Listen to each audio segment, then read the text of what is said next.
For those of you who don't know, because there's some new faces from yesterday in the room, my name is Ben Van Vliet. I'm a professor of finance here, and I've been here quite a while. I've known Tim for probably over 20 years, maybe 24 years, something like that. Back when Tim was at the time probably director of sales at a company called Trading Technologies, which is a software firm just a block away from here. And I was just thinking back, Tim, to those early days when it was a pivotal time in finance, in trading in Chicago, because at the time the floor trading was going away, and trading by pointing and clicking on a screen was becoming the thing.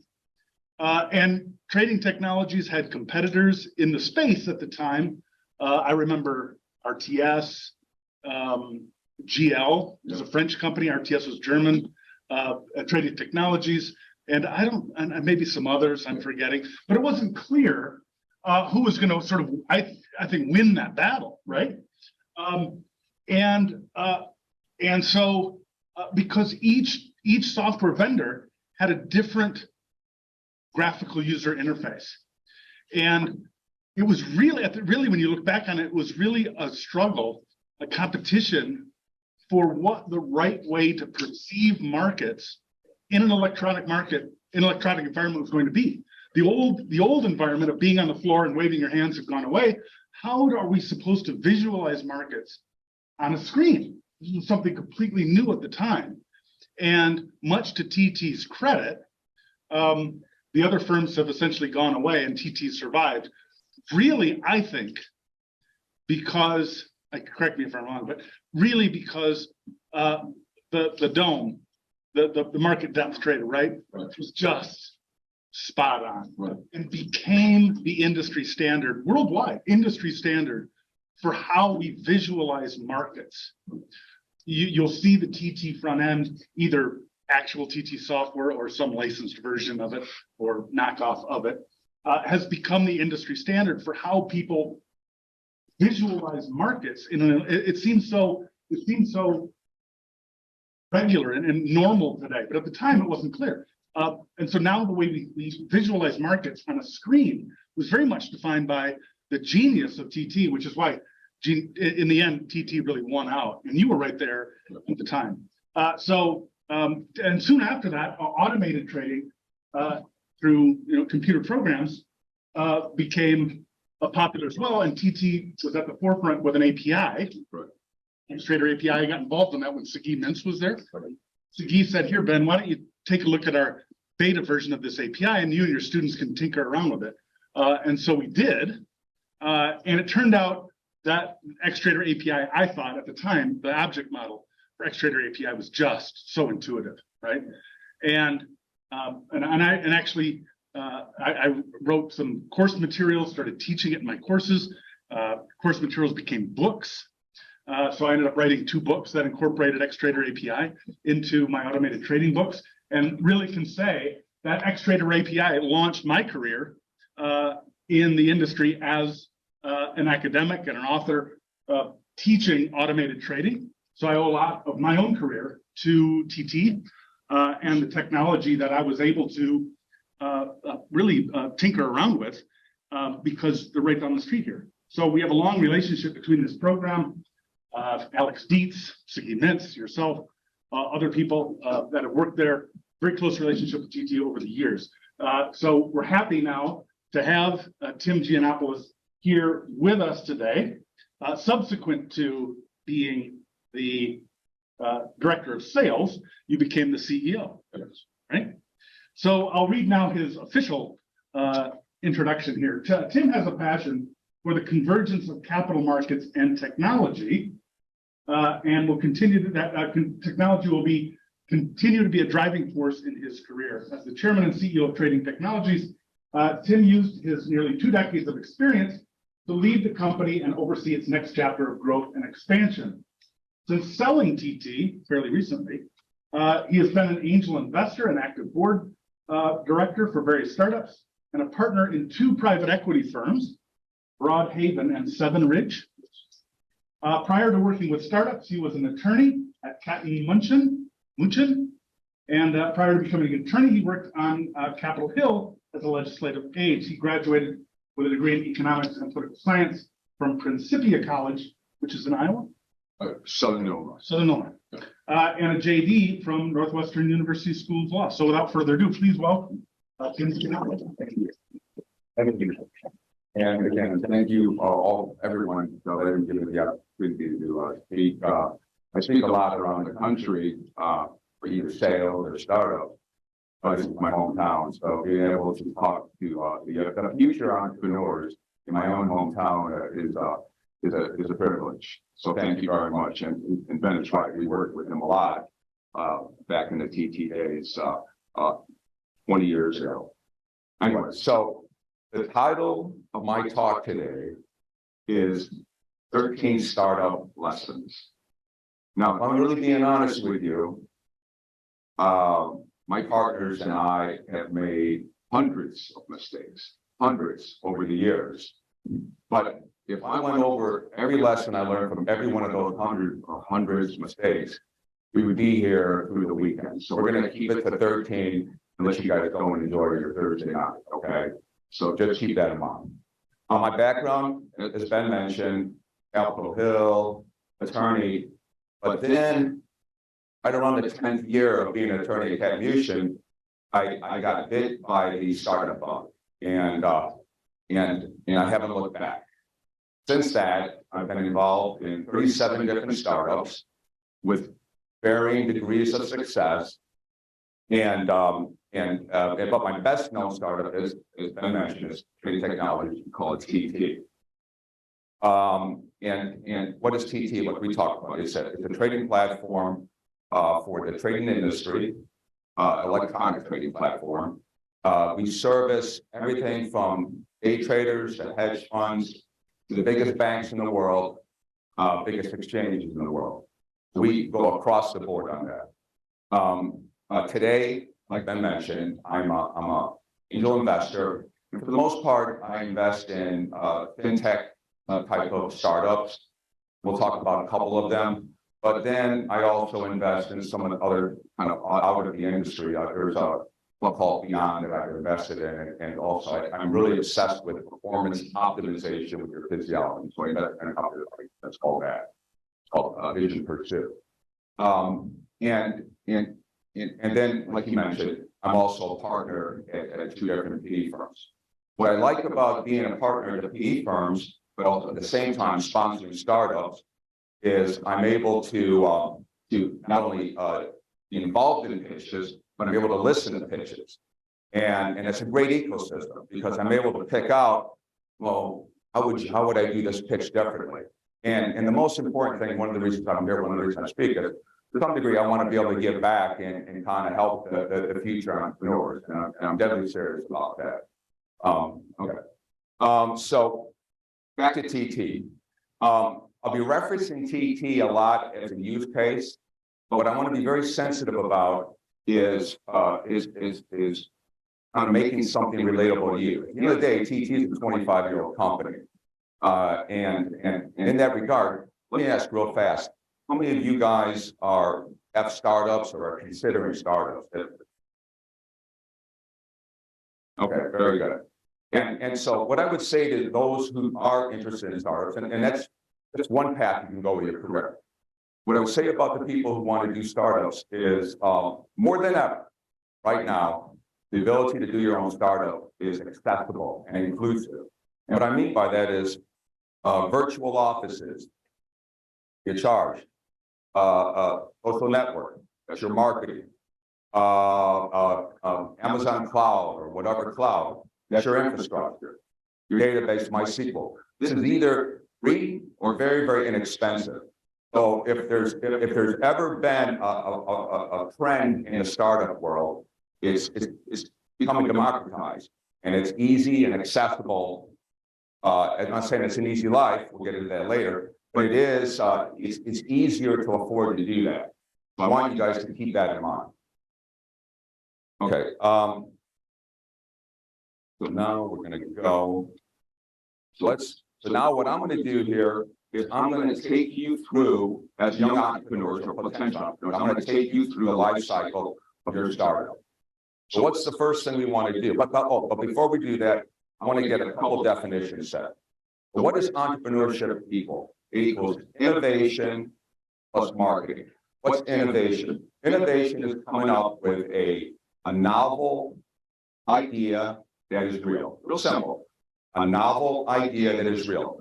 What is marketing? Marketing is convincing everybody, your investors, customers, your potential employees, your potential co-founders, convincing everybody that what you have, your innovation, is both valuable and novel. Keep those in mind, or unique and useful, whatever words, but you want to have both of those, okay? Okay, lesson number one, young entrepreneurs. Regardless of what your motivation or purpose is for launching a startup company, it must translate into the creation of a valuable and unique product. Okay, so we always talk about why does someone start a startup? And there's all kinds of reasons, right? There's I want to be I want fat cash. I don't want to work for people. I want to be my own boss. I want to be disruptive in an industry. I want to change the world. I think, in my opinion, because it's such a stressful, rigorous life, I think to have a good purpose, a purpose that's meaningful and sustainable, is really important. Things like making money, things like being your own boss, that's an outcome. What you want to do is focus on having a valuable and unique product in the industry you're going for, perhaps disruptive, and then let's see where the cards land in terms of your ability to make it big and all the other stuff, okay? Now, so as a young entrepreneur, what I want to do, we've hired McKinsey Consulting to get one of their little unique and value slides. And here's what I would say when we're looking at your product is, where on this spectrum is your product? Is it on the upper left? That means it's really unique, but it's not too valuable. Or is it on the lower right, very valuable, but it's not unique? Like, for example, a lot of these hardware companies are all pretty much the same. There's nothing really differentiating. So what happens there, it just becomes a price competition. Where you want to be, obviously you don't want to be at the lower left. You want to be up at the upper right. And that's where it's unique and valuable. PT was very lucky, and I have to say skilled. They invested a lot in innovation, way more than the other ISVs. And we had over 1,000 patents because of that. And so the sweet spot is in that upper right side. And if you have that, now all of a sudden I could sit down with you young entrepreneurs and say, okay, we're off and running now. Let's see if we can execute. Okay. Lesson number two. Partner with co-founders that you trust, respect, and even like, so the spirit of collaboration can be fostered. This is one of the most important decisions you're ever going to be able to make. I implore you to be careful about who you choose as your partner, okay, or your co-founders. I've seen some amazing relationships where the co-founders were able to collaborate, they're able to iterate, they're able to brainstorm together, and it was amazing. Why should you be careful? Because you're going to be spending days, nights, weekdays, weekends, vacations. This is going to basically be your work spouses, okay? You have to be very, very careful. You have to make sure that you can actually work constructively together. And on top of that, you have to be able to trust them, okay? And you have to be able to respect that they're going to carry their side of the game. Conventional wisdom says what you should do is get partners or co-founders that complement your skills. I'm not a technologist, I'm a marketer. So what I had to do is I have to find someone who's got skills different than me, but they complement, like a technologist, which we had a great technologist at CT. We'll talk about what happened in a second. And also you want to get someone who's good at operations, corporate operations, okay? So you want to have diverse skill sets, and believe me, not only will that help you, but people who are going to potentially fund you, they'll look for that. They'll say, does this team have what it takes to execute on their game plan. Here, one second.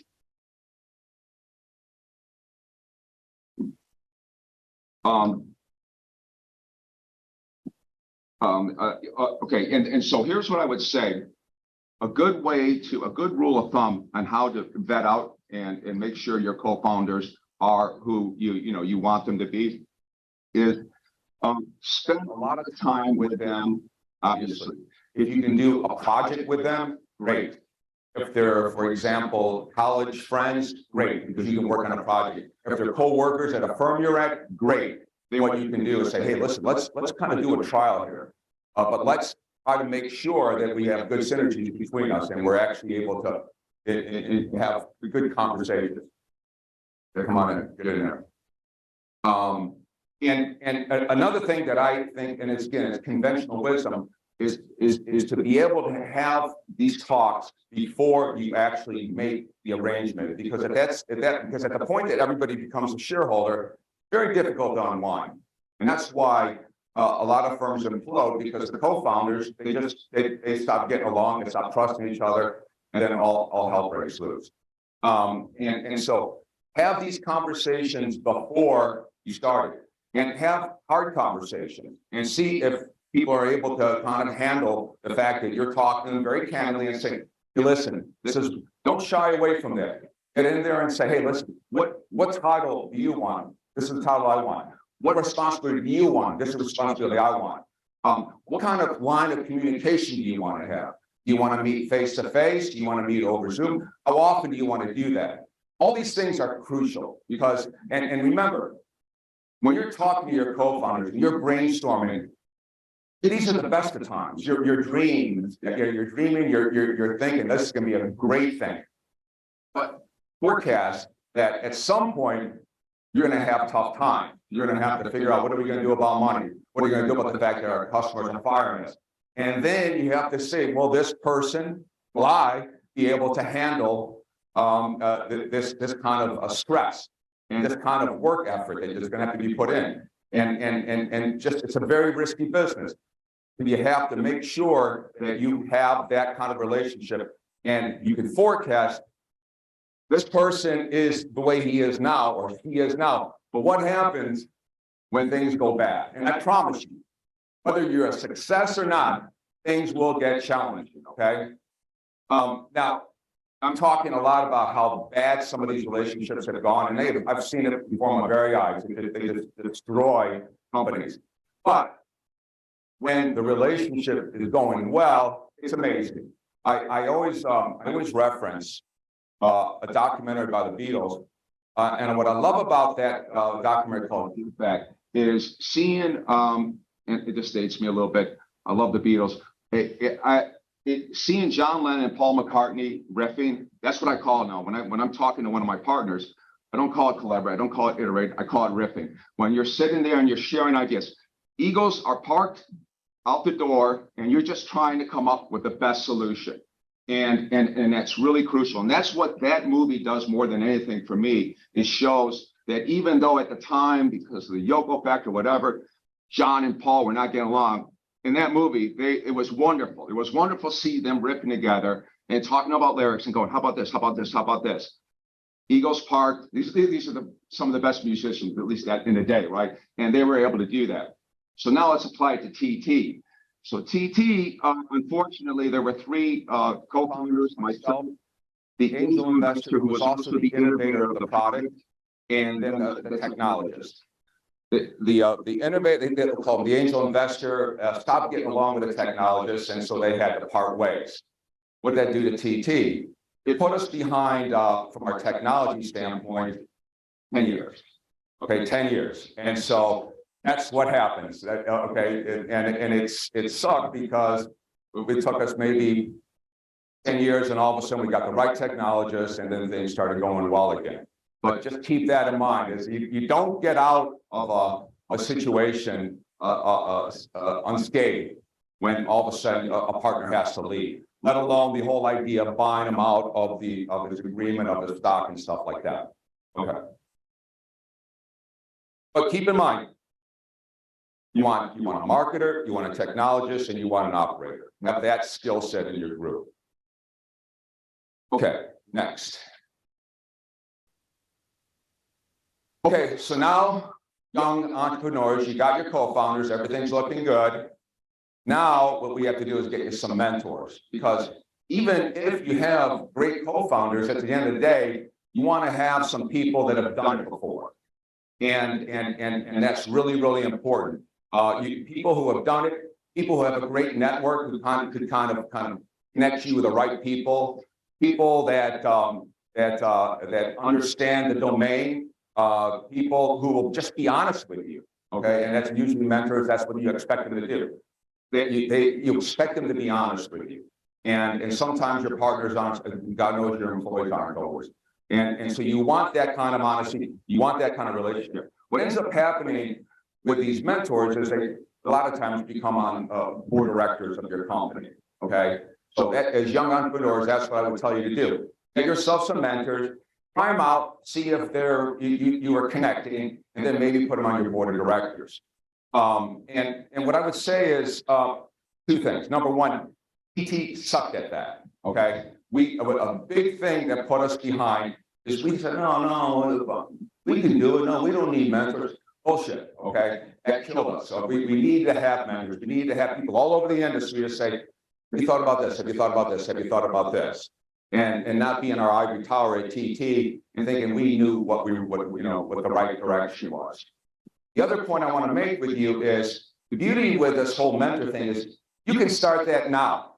Okay, I'm going to tell you a lot. Develop that muscle. Okay, develop that muscle. You'll see this in other slides. Develop the muscle of being able to say to a mentor, hey, listen, I want to take you out for a coffee and I want to ask you a question. Okay, you got professors all over the place here. Okay, you got people in the industry. This is a financial hub of the world. And if you want to go into finance, whatever you want to go into, between the professors here, everywhere else, the people, you have access, and that's what you want to do. You want to take advantage of that skill set, which is being able to talk to people, and go up to them. Something as simple as, hey, listen, you know what? I was thinking about something. I'd like to buy a coffee. Just go across the street, professor, and let's just talk about stuff. And so that is one that you don't have to wait for. You don't have to even wait for your idea to come. You can do that right away. Okay. Next one. Your network is your network. Now, to me, that's kind of a cheesy line, but I really want to emphasize this one too. Okay. You will have your network for your entire career. And so there's no time like the present to start doing that. You're going to say, yeah, but you know what? I hate to go to these outings where you got to meet people that you don't know and you have to come up with bullshit small talk. And you know what? I don't like that. I don't feel comfortable. Develop that muscle, okay? Develop that muscle. And the key to me is you're not making it transactional. You're not going to, I want to meet you, Joe Schmo, because you can help me. That's not sustainable. What you want to do is have a relationship, connect with them on LinkedIn or whatever social media, and once again, start talking to these people. Get these people out and have conversations with them, and get over the fact that it's something that you don't feel socially, you feel socially awkward about, because you're going to have to do that for the rest of your life. Whether you go into startups or not, you have to do that. Develop your network, okay? And yeah, I love the metaphor. It's like you're at one of these, always be a conference or some kind of meetings or something like that. Of course, everybody feels awkward. Of course, someone doesn't want to go up and say, hey, listen, my name is Tim. Nice to meet you. Doesn't make a difference. Do it. Force yourself, okay? Force yourself to get past that. I promise you'll get better and better and better, okay? And remember, where are you going to meet your potential co-founders? Where are you going to meet your potential customers? Where are you going to meet your potential board directors, mentors, investors? You're going to meet them there, okay? And so get used to that concept of networking. And as I said, you start that right away, and it's with you for the rest of your life. There's nothing more important than your network. Okay.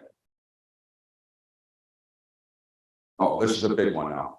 Prioritize above all else, extracting continuous feedback from your end users so that you can validate the problem you're trying to solve and your solution to the problem. But once in a while, your end users are dead wrong. So ignore that last sentence for a second. We'll get to that one in a second. So when you're in a startup, you want to do websites, you want to talk to the media, you want to go to conferences, you want to do all kinds of stuff. Remember the difference between productive and impactful.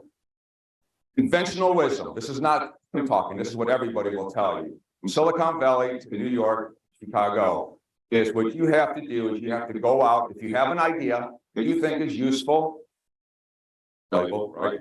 And novel, You got to go and you got to talk to end users. You have to talk to that target group of people that will be using your product. And you have to sit there and do it at the idea stage, even before you come up with your prototype. Do it at the idea stage, and you sit there and you talk to them, and you talk to them.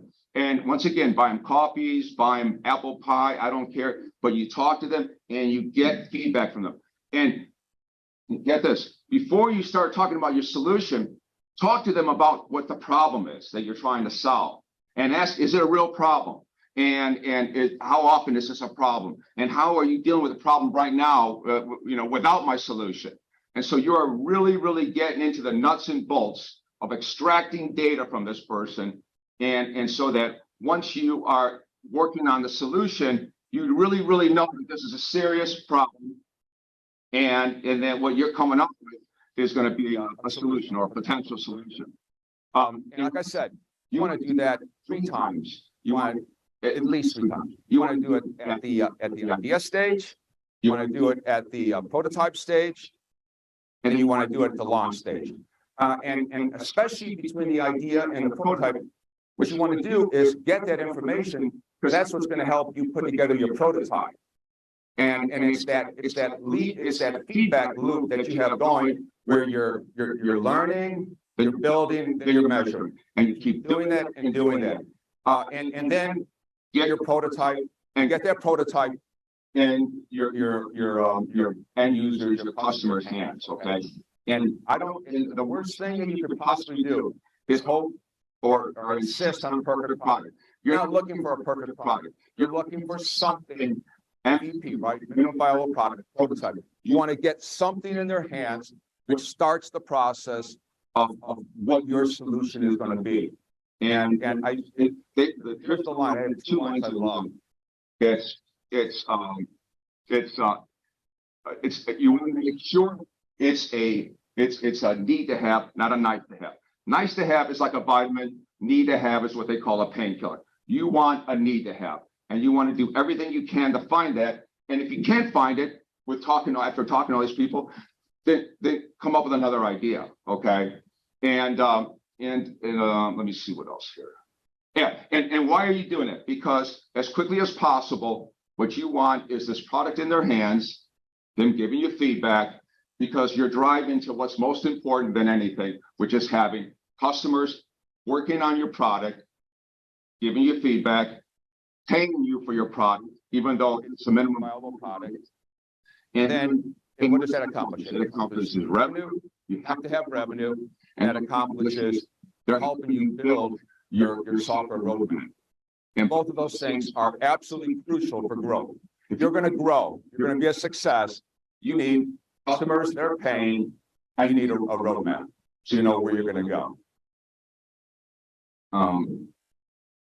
You don't want to assume. No assumptions, okay? Don't do this build it and they will come thing. I've seen so many entrepreneurs, so many of my co-founders trying to do that. I mean, no assumptions. You got to de-risk this thing. Okay, you got people that are betting on you. You have to de-risk it. So let's go. Don't fall in love with your product. Fall in love with your end users and spend every waking moment with these people. If you take anything out of this talk today, please take that. That's crucial, okay? So here, I'm going to show you something now. Okay, who here can tell me why the one above is not the way to do it and the one below is the way to do it?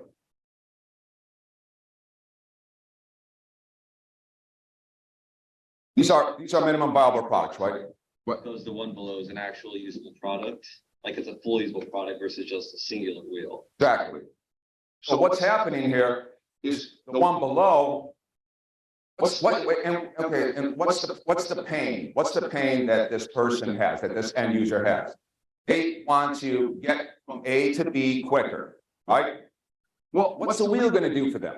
Okay, it's going to do nothing. What's the axle going to do? Nothing. Okay, so this is the way to do it. And are they going to like the skateboard versus the car? No, but at least now you get a minimum viable product in their hands.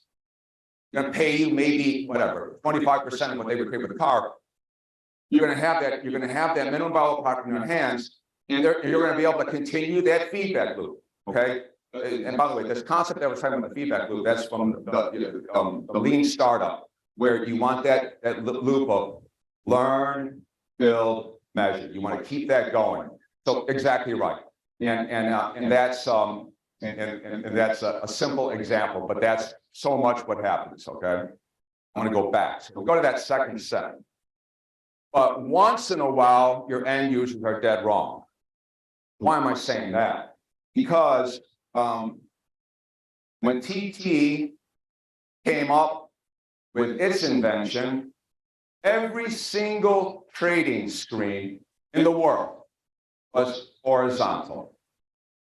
And suddenly we came up with our invention. After doing sketches and sketches and sketches, it was vertical. We would go into trading shops all over the city, all over London, all over New York, and they would laugh at us. And then they would tell, get out of my office, get out of here. What are you talking about? And what's the lesson there? End users, as helpful as they are, as we talked about a second ago, a lot of times what they'll do is they'll default to status quo. Okay? They don't think in the world of disruption. They think in the world of, well, I just want the best of what's out there. And thankfully, and this, I'm not an innovator, but thankfully the people at TT, my partners, said, no. Believe me, this is the way to trade. And it's way better in terms of accuracy and speed. That's what you're thinking about when you're doing trade execution on a screen. You want accuracy and speed. Accuracy meaning, clicking the right button and stuff like that, right? And so this, as Ben said, this became the absolute way to do business. So, and what happened, we came up with this, and abracadabra, because of these reasons, the benefits of the innovation, and because of, and you see words like this, revolutionary. These are all people in the industry talking about paradigm change, ingenious, radically different, world of difference. What does that sound? That sounds disruptive, right? Completely changed the way people trade. This day, you go into trading floors, they still have these ladders, okay? And this is what caused our success. And this is what I call the TT hockey stick. This is where our growth went. And all of our competitors, and there were 10 of them, they suffered. So what did they do? They said, you know what, you're right, TT. We're going to go ahead and we're going to do vertical. But as I mentioned, we got patents. And so when these people would copy us, we'd say, that's our property. You can't do that. Now we're going to have to stop you. And so even though we flew, we had to deal with our little patent wars and to stop our competitors from copying us, which is it's a distraction, but we felt compelled to do that. That's the ladder. Every trading floor, like I said, every exchange floor, they have the ladder. And so it's a happy day. Okay, so next. Raising money, raising capital. Keep in mind that raising capital is a means to an end. It's not the end. What did I tell you the end is? The end is having paying customers and having a roadmap on where you go next in the innovation. Okay, that's what counts. And so some of the mistakes that my co-founders make is they're too obsessed with going and raising capital. And I always say to them, listen, before you go do that, I want you to do me a favor, because most part, if you're a new co-founder, you don't have a track record. So if you're going to start talking to either venture capitalists, PE firms, angel investors, or frankly anybody, you're going to want to have a story to tell them. And the best way to do that is to build a prototype. And so one of my other golden rules with my co-founders is don't go talk to investors with a snazzy, cool deck that's interactive and has cool music and stuff like that. Get a prototype. If you want to spend money on something, spend it on getting a prototype. And then if you're really lucky, maybe get a couple proof of concepts. So now you're showing a little customer traction. If you can do that, then the fact that you don't have a track record is really going to help you. Okay, so keep that in mind. Is that be careful when you go and talk to investors, and keep in mind that it's going to be a much easier conversation for you, even though it's a pride swallowing business, going and talking to investors because investors. My two PE companies, they reject 97 out of 100 people. So you want to go in there and give yourself the best chance possible. And the best chance possible is having a prototype and potentially having a little bit of traction with some proofs of concept, okay? Next thing, know the investor decision process. What are they going to do? They're going to say, okay, what's the relevant problem? Is this a meaningful problem? Are you really solving something that people care about? Is it a nice to have? Or is it a need to have? Is it a painkiller or is it a vitamin? That kind of stuff. And so they're going to ask that. They're going to ask, does your solution solve the problem? They're going to ask, are there other solutions out there? What are the barriers to entry into where you're going? What does the competitive landscape look like? And do you have a repeatable sale process to a definitive group of people? In other words, can you do it over and over again? We call it wash and repeat. And do you have that with your product? And that's what they're going to look for. And they're going to ask you questions all about your business, all about the pain you're trying to solve, all about your solution, and you need to know it cold, okay? That's the first line of questions. The second line is they're going to want to look at you and your team to see if you can execute on this plan. And so for that, obviously, they're going to look for authenticity. So going in there and over talking or using a bunch of jargon. I was at a meeting today where one of my co-founders, he just, using the word disruptive, revolutionary, and all this stuff. And I'm just like going, oh, no, don't overstate. Just go in there and say, this is what we're doing, and this is why we're doing it. And so an authentic, transparent presentation is important. Secondly, that you're covering all the skill sets that I already mentioned. Do you have a technologist? Do you have an operator? Do you have a marketer? They'll definitely get into that. Do you seem to have integrity? Do you seem to be able to get punched in the nose, knocked on the canvas, and be able to get up again? Do you have, like, I will do this one way or the other? Do you have that edge? Do you have that passion? They're going to be looking at that. And they do this, okay? They talk to 100 people. I guarantee you they will know very soon by asking their questions. And they'll also want to see the synergy between you and your team. Is there one person who's talking all the time? You want to kind of break that up too. Okay, so the next thing, customize and simplify your pitch and make it a compelling story. If you're going to talk to investor A, then you should really try to figure out who investor A is and what they care about. So customize that pitch. Make sure it's someone that you can identify with, and you said, oh, I've done research on you. I noticed that. And it's so easy in this day and age to do that. But customize your pitch. Make sure that you know who you're talking to. Because A could be completely different than B, than C, than D, than E. Every one of them are different people. Respect them that way and understand exactly what makes them tick, okay? It's really a good idea to do that. And then also, I mean, our neurocircuitry is such where we are moved emotionally by stories, by compelling stories. It's science, okay? It's physiology. So tell a compelling story about yourselves and about your product and about your company. And get them engaged. Why do we see movies? Why do we read books? Why do we watch TV? Why do we go to places? Why do we listen to music? Because we're moved by it, okay? It makes us go, oh, wow, I like this. And you start feeling like they do, okay? So don't make the mistake of of just going into like a robot. Try to move them, okay? And it's really important to do that. And then the next thing I would say to you is that wait, what's that?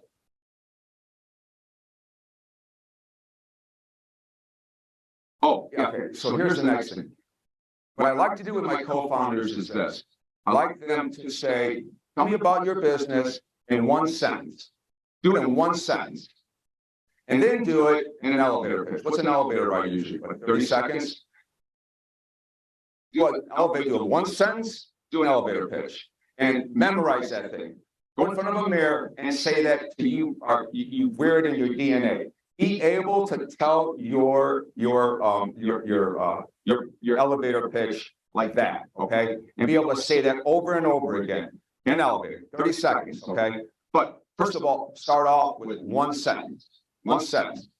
One sentence that encapsulates your entire business. I'll give you an example of what we did at TT, and I'll give you an even better one. Oh, wait. Is there any, okay, don't worry about that. I think it says, I estimate that, I said, Estimate at least 50%. there it is, yeah.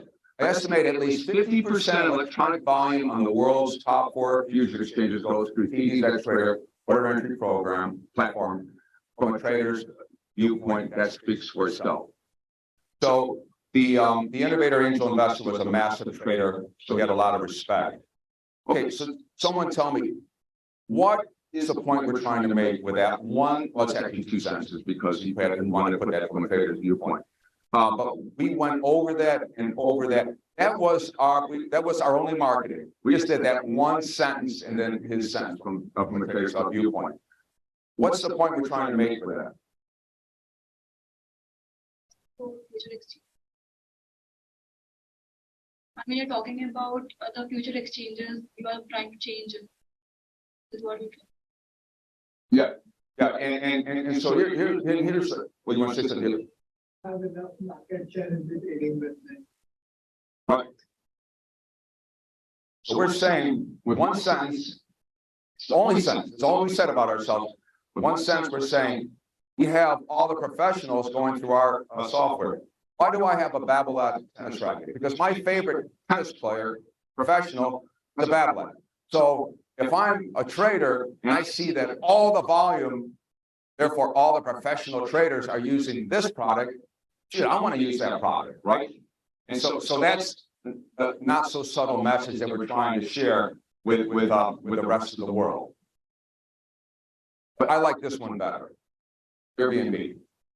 We built the first online marketplace that lets travelers book rooms with locals instead of hotels. Is there one jargon word in there? Is there one fluff word in there? No. It just nails it, okay? It just nails exactly what they do.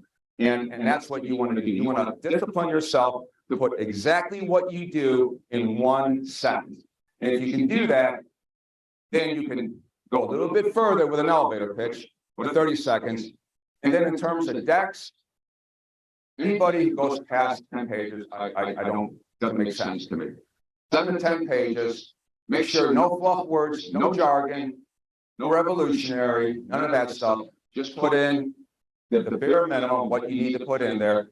Make it be aesthetically nice. Don't put too many words on the page, 7 to 10.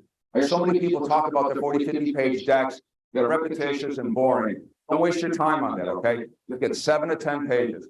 But way more important than that to me is getting that one sentence and getting that elevator pitch. Okay, lesson 7. This is the lawyer in me. I'm a recovering lawyer, but this is one that gets me. Be meticulous and diligent about all legal contracts to limit downside risk, but also to optimize upside potential.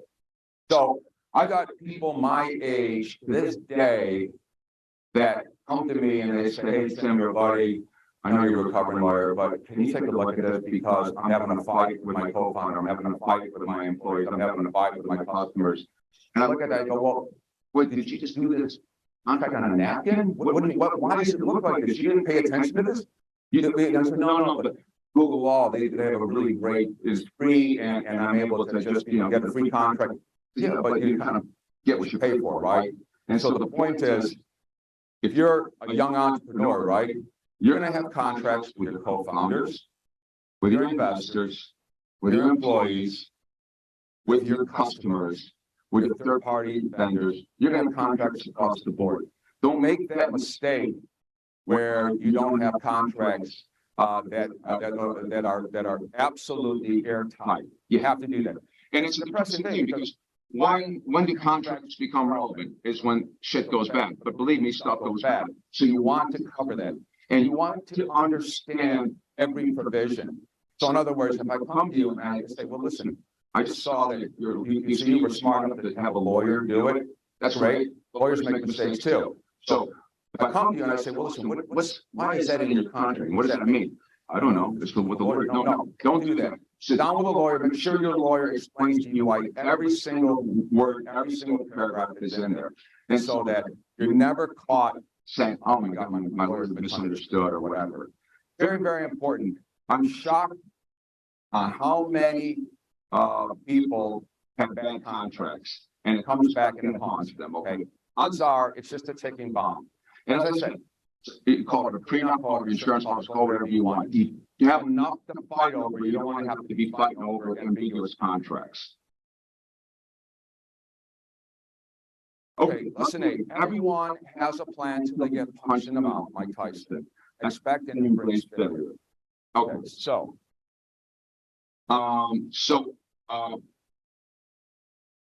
if I ask 20, 30 of my friends who are startup people, what's the number one quality that you have to have as an entrepreneur? They'll all agree. Every single one will agree. It's grit and resilience.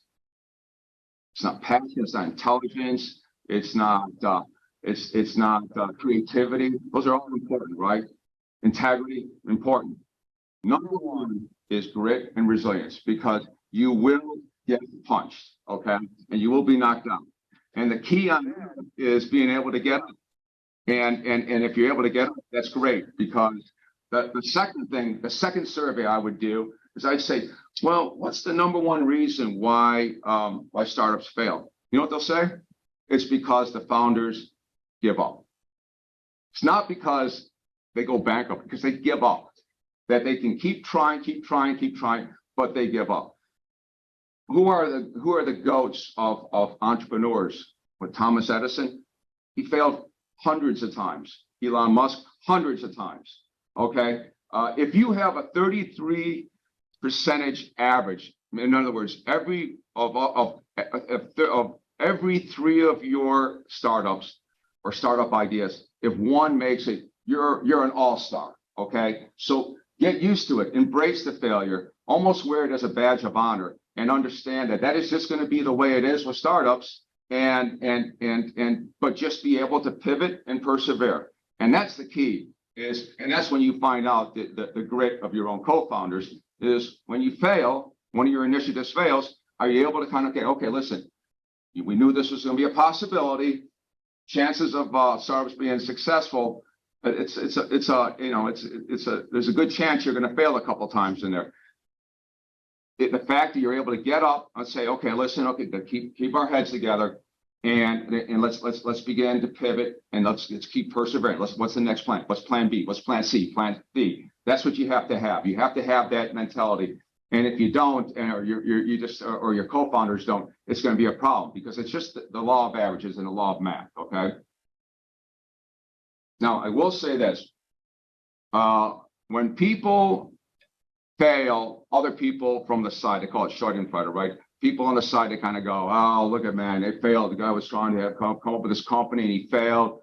And, ha, ha, ha. So this is what I always say to them. Whenever one of my co-founders, one of my friends who's got a startup, when they fail, I send this to them. I go, only brave warriors fall off their horse in battle. How can kneeling cowards know what a fall is? What you're doing is a pretty courageous thing by doing a startup and betting and taking a risky move and living an intense life. And you say to those people that are kind of laughing on the sidelines, okay, man, but at least I was in the war. At least I was in the battle. At least I did it.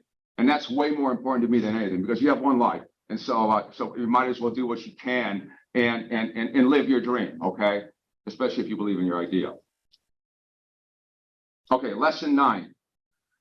Try to treat instances of bad luck like they are accidental and senseless waves in the ocean. When you're in the ocean, what happens? You got waves, okay? If you don't like waves, then don't go in the ocean, okay? Same thing here. You're going to get hit with things where you've done everything right. You've done everything right. Your team and you are spotless, but you still get hit with a wave. So let's go back now to the TT ladder. So you see a ladder, right? You know what I see? I see a ladder with a lot of blemishes. And I go, wow, look at that dip. Oh, look at that dip. Look at that dip. Why did these things happen? There were waves. It weren't our fault. This one, the closest one, this one right here, this is because our biggest customer, he went bankrupt. They went bankrupt. It was one of the biggest brokers in the industry. They went bankrupt. There's nothing we can do about that. Next one, 2008, Lehman, Bear, Merrill Lynch, boom. They were all big customers of ours. What can you do? I'll explain in a second what you can do. Next one, Man Financial, biggest customer at the time. They went down. Okay, these are notorious headline making moves that happen in our industry. And so it's everything you can do everything right, but you're still going to potentially have bad luck. And sometimes you have bad luck, sometimes you have good luck, but you just have to be ready for it. That's the game. That's it. And again, you don't like the heat, right? Or if you don't like the waves, stay on the ocean, because that is the life of a startup. But what you can do when these companies do go down is you can go out and say, okay, well, who are these companies' customers? What we have to do is send all our salespeople out to the customers and make sure that they're going to a friendly broker to us. And that's what we did every single time. When Redwood went down, when Lehman went down, when Bear went down, when Merrill went down, and when Man Financial went down. That's the only thing you can do. You can't sit there in the corner and cry mountain. You have to do something, okay? And you can say, shit, but we were doing everything right. Doesn't make a difference. You got to keep moving, and that's just the game, right? Lesson 10, even though maintaining a family-like company culture is a major plus. And that was one of the things that we did well at TT. As I said, we didn't have a good board of directors. I thought we did well in terms of our networking. And obviously we had a very disruptive innovation in terms of our trading format. But we really relied on our family culture, and we did that very well. And everybody was a team, and we felt like, wow, we're you know, this is cool, right? And it was a great culture. But then what happens is you got companies going down. You got, some mistakes. I told you we made hundreds of mistakes. We're making mistakes, especially with our technology, because of the fact that we lost our key technologists. So what happens is you got to make tough decisions, okay? And this is something I personally was bad at, is making tough decisions. But at some point, if the business is not happening, you're going to have to do reductions in workforce, okay? And as painful as it is, especially having a family atmosphere and relying on that to keep people motivated, it's tough to go there and to say, hey, you know what? Sorry, it's not working out. You have to go. And so I'm going to do this. I don't know if this works.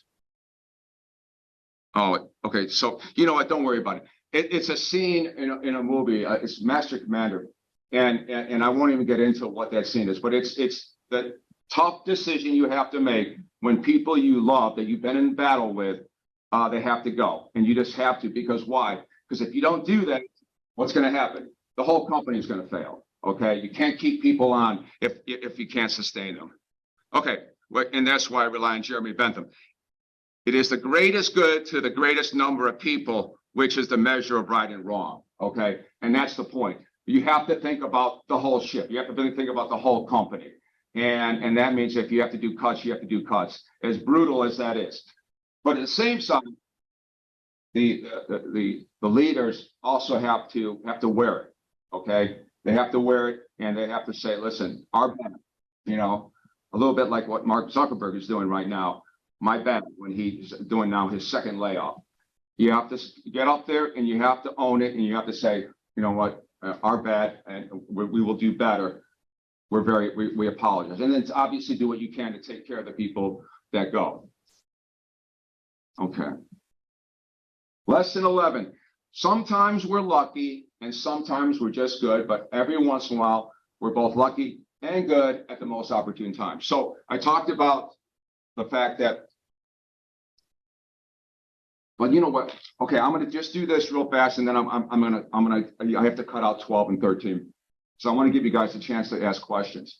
So TT losing a bunch of customers going under.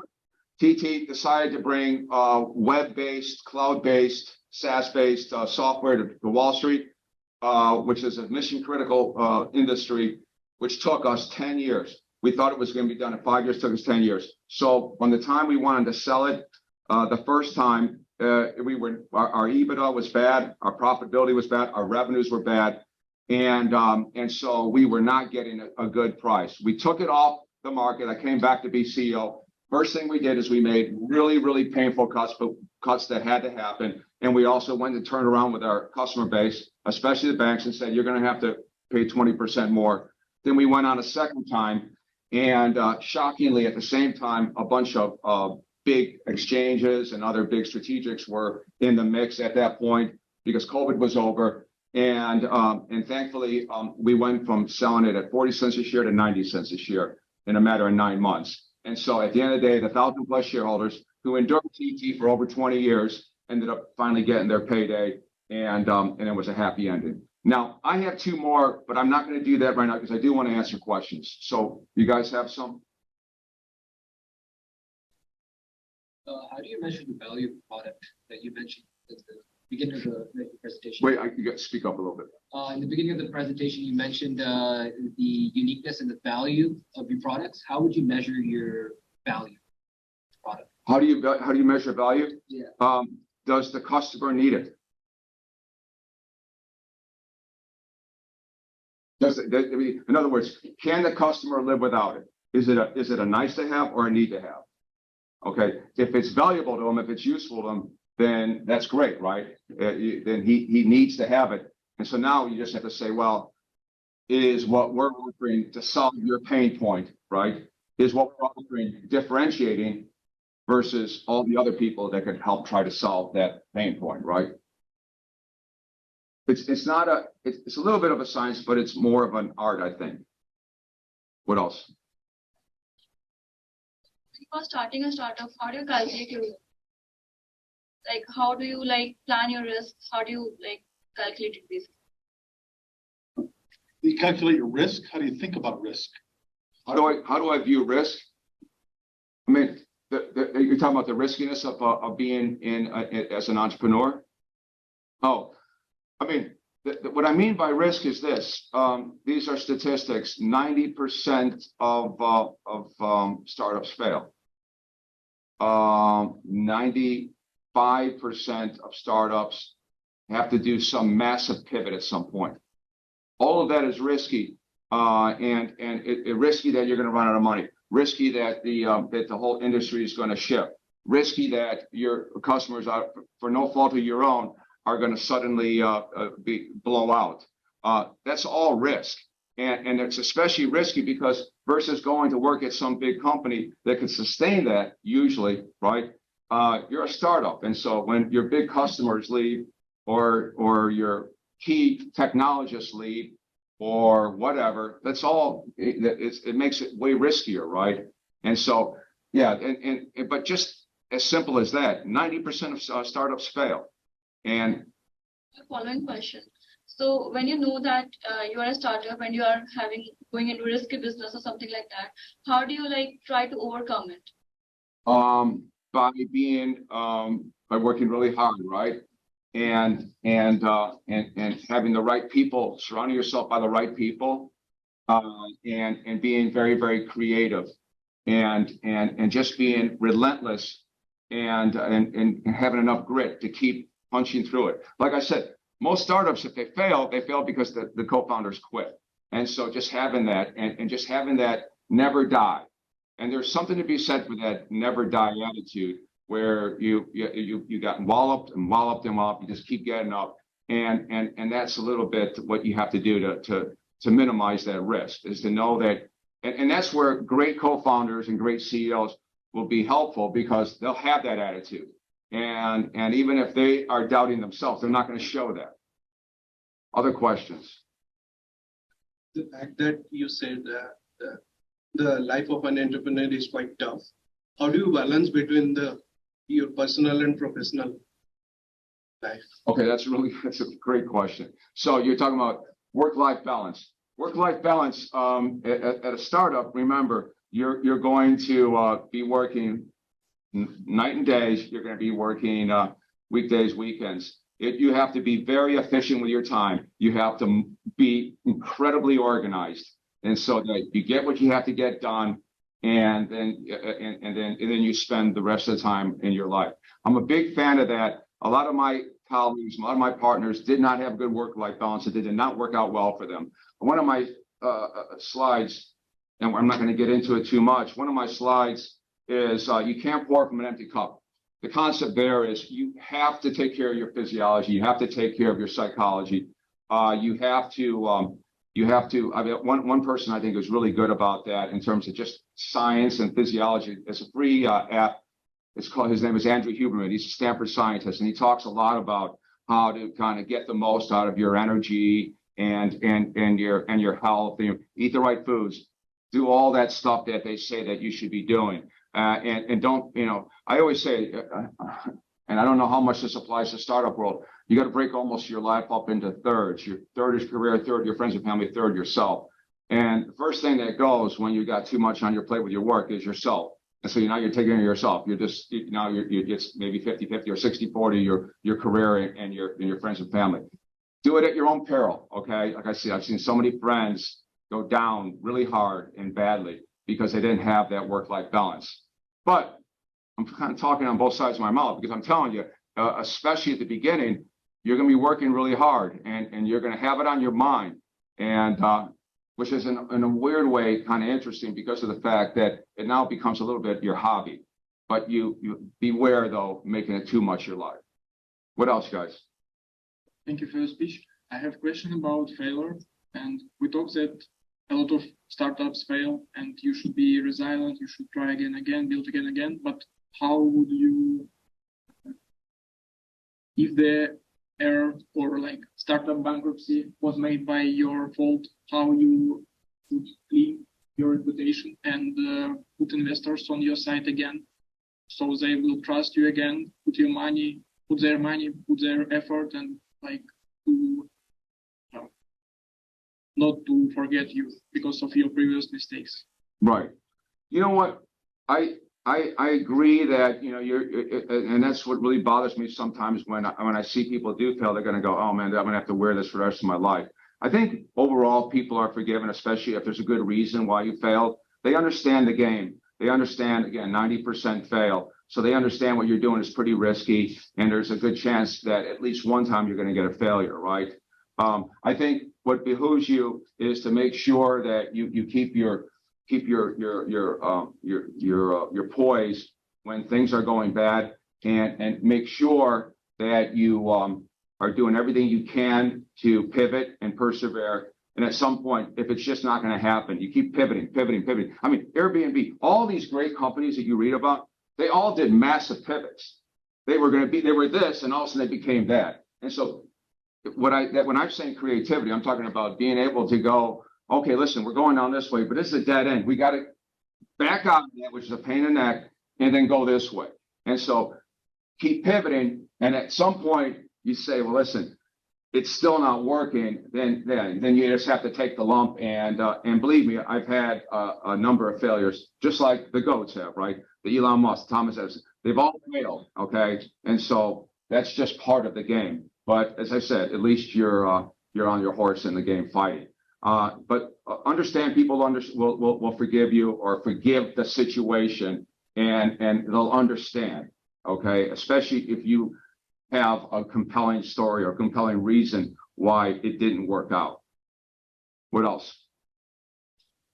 See that in trading and fintech space, like profitability of a particular strategy is largely dependent on speed. So one particular like firm comes up with a strategy it is profitable for a while, then like other participants in the market like replicate that. So I'm very curious to know that how like fintech firms remain like on top of innovation and how long can they remain profitable?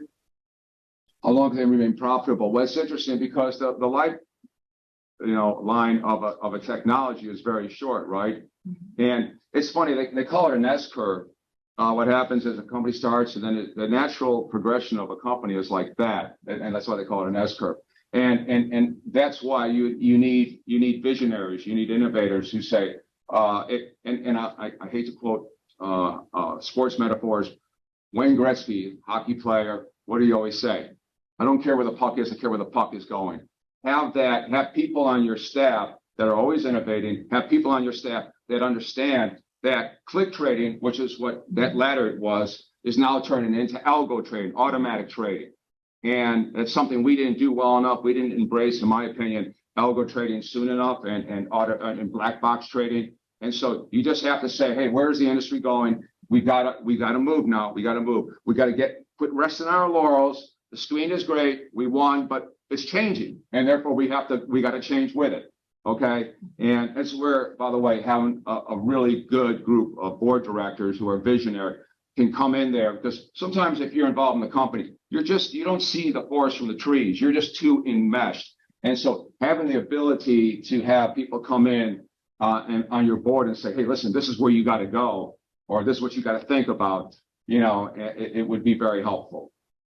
I also have a follow-up question regarding this. We are seeing that technologies like generative artificial intelligence is coming up. So how long can be existing for like what you say, trading strategies be possible, like profitable, because of like coming up of like generative artificial intelligence, access to information has become very easy. And so what's the question? Basically, I mean that So what he's trying to say is that we are now we can easily accessible the AI tools. So there are like different AI tools which are like specifically tailored to predict market future. So earlier these big companies were used to predict for their clients. So it's now accessible to everyone. So he's just saying that what is the future going on in that area? In the AI area? Oh, it's funny you say that. Here, I'll show you one more. Regarding this, how the existing strategies which firms are employing can be profitable. I'm going to answer that question by bringing this up here. So, the two worst pieces of advice I ever got in my life. Everybody always asks me, "What's the best advice you got? What's the worst advice you got?" Two pieces of the worst advice is when I was a lawyer and I wanted to go and join TT. My dad, he just wants the best for me. You're a lawyer, that's cool, man. And he said, don't go to that startup. And I don't tell him he's gone now. I don't tell him it was a bad idea. It was terrible advice. Second worst piece of advice. They told me, stay on as CEO once you sell it. No, that's not being true to myself. We got to be true to ourselves. We have to embrace what our X-Men powers are, what our unique skills are, and we have to embrace what we love. What's our love of the game? We have to find that intersection. And my intersection is not working at a company that's been sold and is 25 years old. Mine is to go right back at the beginning and start again. So this company, this guy right here is a Marine veteran, lost the use of his legs, tour in Afghanistan, tour in Iraq, walking an IUD, like I said, lost the use of his legs. Think about that story, what a compelling story that is. And what he's doing now, he's doing chat, AI chat, for the trading industry. Okay, so basically, for all you people that are doing startups, to some degree, I'm kind of where you are right now. I'm starting all over again. I have other companies I'm doing this with, but that guy is embracing the AI world, and you have to, right? One of my other companies, it was doing pattern detection for manipulative trading and stuff like that. AI is the future to some degree, and we could talk about banning and stuff like that, but that's not going to happen. I mean, artificial intelligence is here. And so what we have to do is figure out how to best use it and make things more efficient, and especially in terms of data discovery.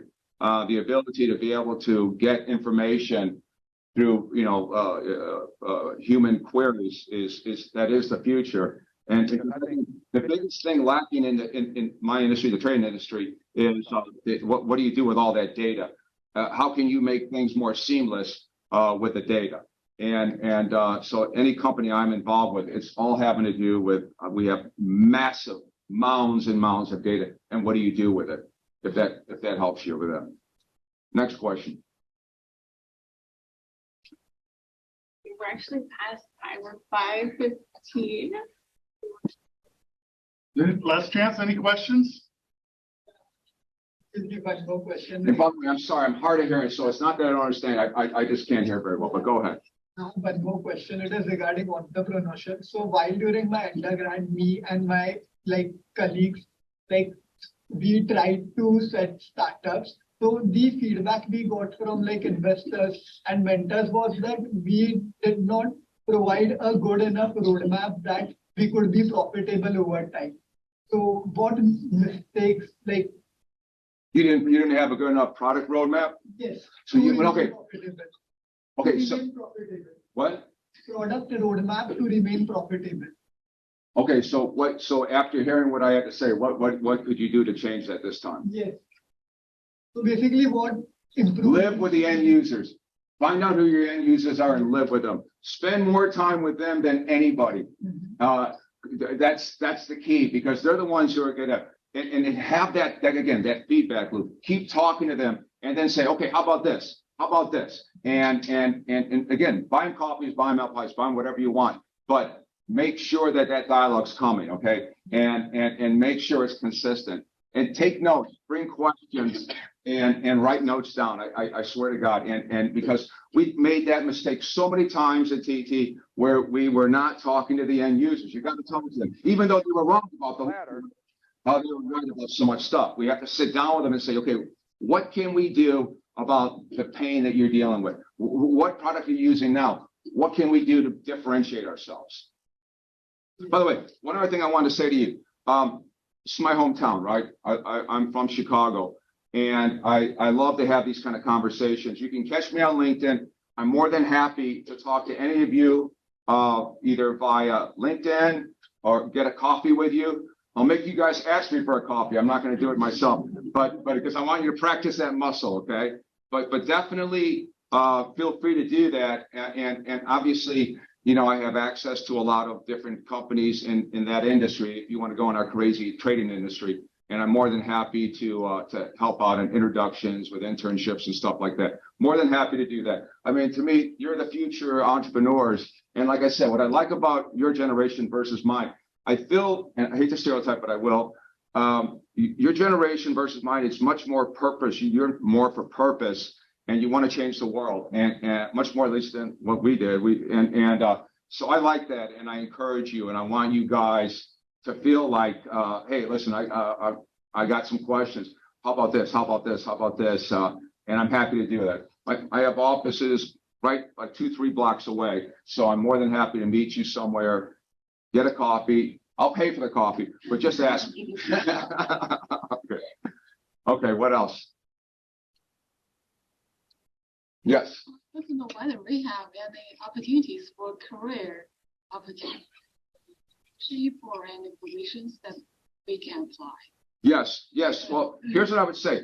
That's exactly my point.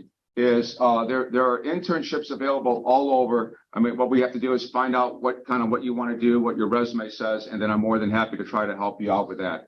And and if any of you want to go into startups after this riveting speech that I gave, one way to do that is to work at a startup.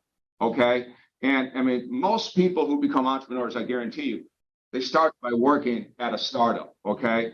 And so keep that in mind. You don't have to come up with the greatest idea, peanut butter and jelly or whatever, you don't have to do that on your own. You can go and work at a startup and learn some of these skills. And what I like about startups, especially going in there, not as a co-founder, but they'll give you so much responsibility, you'll be blown away. You'll be sitting there going, man, I just graduated and they're having me do this, and this, okay? But, and so it's really an interesting concept to go and work at a startup and see what it's like. But like I said, just, you got my name, reach out to me, and I'm more than happy to talk to you guys individually, okay? Okay. Great. Yeah, thanks a lot. That was fantastic. Thank you. Hey, listen, I was just gonna say, one of the things that strikes me is that there's so many people in the room who are interested in startup and being entrepreneurial, but that almost every one of these bullet points matters to anybody in a career, right? Yes. So many of these lessons apply, even if you're not an entrepreneur, if you're working at a company, building your network, having integrity, being part of a family team, promoting a good company culture. All of these are incredibly good things to bring to any kind of career that you have. So all these points are generalizable. But what you can do today to get started on this is make sure that your LinkedIn profile is up to date. Invite people to be on LinkedIn. Link in with other people. You know, there's one guy who's going to say yes already, right? Yes. But when you go to the FIA Expo or another conference and you meet people, yes, exercise that muscle. You'll be surprised. People aren't that mean. People are actually pretty friendly. I can't emphasize that enough. That's so important. People want to help you guys. You're the next hope, right? They want to help you guys, okay? And so unless you catch them on a bad day, and that happens to all of us, but I completely agree. This is generalizable across every aspect, but and especially this concept of don't wait 20 years like I did. Find that cross section of what am I really good at? Everybody's good at something. Everybody's different. Everybody's good at something, and everybody has a different love of the game. Find that cross section. You deserve it. Okay. Don't be a cog in some big company, because I got all my friends right now who took that choice, the big company choice.